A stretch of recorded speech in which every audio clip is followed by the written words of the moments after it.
नमस्कार दोस्तों। अगर आपने इस कहानी के पिछले पार्टों को नहीं देखा है तो आप हमारे चैनल डरावनी कहानियाँ पर जाकर देख सकते हैं।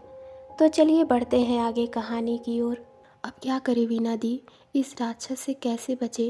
अगर इसने अपने भारी भरकम शरीर से ये दीवार तोड़ दी ना तो फिर हमारा क्या हश्र होगा, इसका अंदाजा आप खुद लगा सकती हैं। भय से आहत होते हुए समीर ने कहा। घबराओ मत समीर, मैं कुछ सोचती हूँ, कहते हुए वीना ने अपनी आंखें बंद कर ली। वहीं वो भैंसा अपना पूरा जोर आजमा रहा था। उसी के जोर से दीवार में अब क्रैक हो गया था और पत्थर फिसलने लगे थे। अब कभी भी कुछ भी हो सकता था। कुछ ही देर में दीवार बस गिर सकती थी और वीना अपनी आंखें बंद किए उस सिचुएशन से बचने का आइडिया सोच रही थी। लेकिन उस टाइम उसे इस हालत में देखकर सभी शॉक थे। वहाँ मौत उनके सामने आ खड़ी हुई थी और वीना अपनी आंखें बंद किए डर के मारे सबके सब भूत से बन गए थे। उन्हें समझ नहीं आ रहा था कि आखिर अब वो इस मुसीबत से बचे तो बचे कैसे। तभी वीना ने अपनी आंखें खोली और तुरंत बोल पड़ी, इस मुश्किल सिचुएशन से बचकर निकलने का सिर्फ एक ही रास्ता है। इससे पहले कि ये दीवार टूटे, हमें यहाँ से दीवार की दूसरी तरफ कूदकर भाग जाना चाहिए। इसके अलावा और कोई आइडिया नहीं सूझ रहा है मुझे। ये दीवार तोड़कर जब तक ये भैंसा उस पार आएगा, हम काफ़ी दूर निकल जाएंगे या फिर किसी महफूज जगह पर छिप जाएंगे, वीना ने कहा। सिर्फ ये बात सोचने में आपको इतना टाइम लग गया वीना दी, विकास ने कहा। चुप रहो विकास, कम से कम उसने कुछ तो सोचा। अब यहाँ खड़े रहकर बहस में टाइम वेस्ट करने से ज़्यादा अच्छा है कि हम वीना के कहे अनुसार यहाँ से भाग निकलें, आदित्य ने विकास को फटकारते हुए कहा। और फिर वो लोग जल्दी से उस दीवार के दूसरी तरफ कूद गए और वहाँ से भागते हुए आगे बढ़े। तभी अचानक नेहा खुशी से उछलते हुए बोली, wow it's amazing, thank God, thank you so much भगवान। क्या हुआ नेहा, इतनी एक्साइटेड क्यों हो रही हो? समीर ने नेहा से पूछा। अगर आप देखोगे तो आप भी एक्साइटेड ही होगे समीर भैया।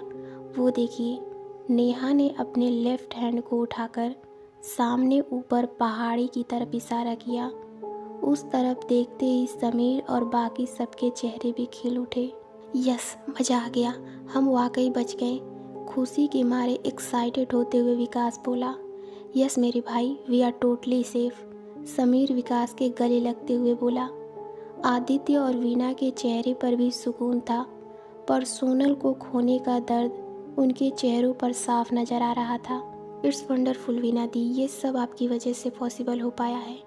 ना आप उस दीवार के पार कूदने का आइडिया देती और ना ही हम उस खौफनाक गांव से कभी बाहर निकल पाते और ना ही हमें ये सड़क मिलती।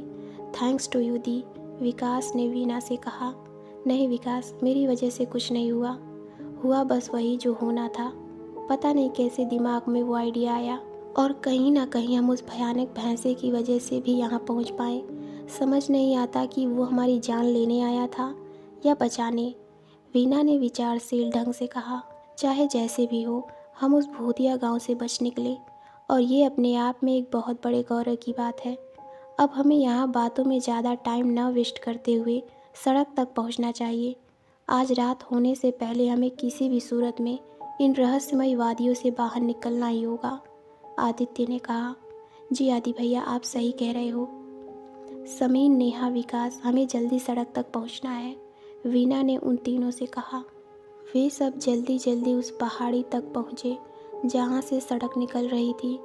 वहाँ पहुंचकर सबने चैन की सांस ली और फिर नीचे उस गांव की तरफ देखकर आदित्य ने रुआसा होते हुए कहा, काश कल हम वहाँ ना गए होते तो आज सोनल दी हमारे साथ होती।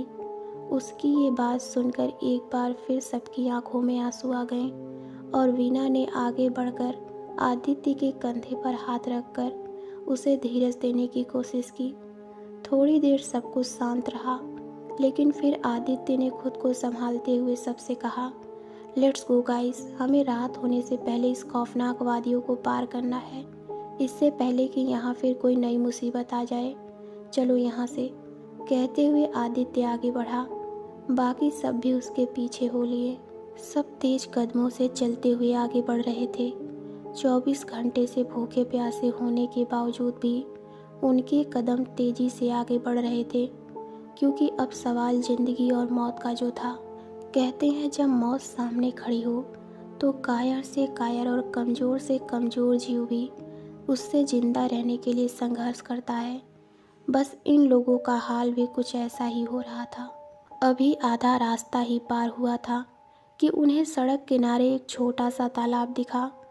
भूख और प्यास से बेहाल होने के कारण न चाहते हुए भी उन लोगों के कदम उस तालाब की तरफ बढ़े। वे लोग तालाब तक तो पहुंच ही गए थे, पर अब वहां पानी पीने की हिम्मत किसी में नहीं थी। सबको इस बात का डर था कि कहीं कुछ हो ना जाए, पर आखिर प्यासा कुएं के इतनी पास आकर भी अपनी प्यास कैसे न बुझाए। तो अपने सारे डर को एक तरफ करके उन लोगों ने राम का नाम लेकर आखिरकार पानी पी ही लिया। और गनीमत की बात तो ये थी कि वे लोग उस पानी को पीने के बाद भी सेफ ही रहे। और तो और उस जगह ऐसा कुछ अलौकिक घटित भी नहीं हुआ जिससे कि उन्हें डर लगे, और इस बात से वे लोग काफ़ी खुश भी थे। वहाँ कुछ देर चैन की सांस लेने के बाद वे लोग फिर साथ आगे बढ़े। चलते चलते अब उनके मन से धीरे धीरे भय समाप्त हो रहा था। वे सब थोड़ा नॉर्मल हो ही रहे थे कि अचानक उन्हें अपने पीछे से कोई तेज आवाज़ होती हुई सी सुनाई दी। इस बार जैसे उन लोगों ने पलटकर पीछे देखा तो उनकी आंखें फटी की फटी रह गईं, होश उड़ गए। पीछे से उनकी अपनी जीप तेज गति से अपने आप ही उनकी तरफ चली आ रही थी। उन लोगों ने बिना एक पल गंवाए रोड से एक तरफ छलांग लगाकर अपनी जान बचाई। अगर एक भी सेकंड पीछे मुड़ने में देर हो जाती तो वे सब के सब अपनी जीप के नीचे कुचल जाते। इस बार भी वो कहावत सिद्ध हो गई, जाको राखे साइयाँ मार सके ना कोई। सच में इस बार भी एक चमत्कारी ढंग से वे उस मुसीबत से बच निकले थे। वहीं उनकी जीप अत्यधिक तेज गति के कारण असंतुलित होकर खाई में गिर गई और उसमें भयानक आग लग गई। ये खौफनाक मंजर देखकर और अपने अंजाम के बारे में सोचकर वे लोग अंदर तक कांप गए। वो गाड़ी जो पंक्चर थी अपने आप बिना किसी ड्राइवर के कैसे चल सकती थी, ये बात सोच सोचकर उनकी रूह कांप रही थी।